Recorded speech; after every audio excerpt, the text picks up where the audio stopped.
Channel. നമ്മൾ ഇന്ന് പോകുന്നത് മലയുടെ അടിയിലുള്ള വാട്ടർ പാർക്കിലാണ്. ഗൈസ്, മലകൾ കണ്ടോ?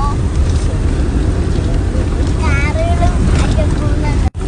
ഇവിടെ കണ്ട ഒത്തിരി മലകളുണ്ട്, അവിടെ വരെ ഉണ്ട്. ഗൈസ്, ഇവിടെ ഫുള്ള് മരുഭൂമി പോലെയാട്ടോ. ഈ മലയുടെ ഇടയ്ക്കാണ് വാട്ടർ പാർക്ക്. അപ്പൊ നമ്മള് പാർക്ക് എത്തിയിരിക്കുവാണ്. നമുക്കൊന്ന് പോയി കാണാം. ഈ സ്ഥലത്തിന് ഒരു പ്രത്യേകത ഉണ്ട്. ആദ്യമേ ഇത് കാണാൻ നല്ല ഭംഗിയുണ്ട്. ഒത്തിരി പേര് കാണാൻ വന്നിട്ടുണ്ട്. നല്ല രസമുണ്ട്. ഈ സ്ഥലത്തിന് ഒരു പ്രത്യേകതയുണ്ട്. സ്റ്റാർ വന്ന് താന്നു പോയ ഏരിയ. ഇതിൻ്റെ ഹിസ്റ്ററി പൊതുവെ എല്ലാവരും ഇങ്ങനെയാണ് പറയുന്നത്.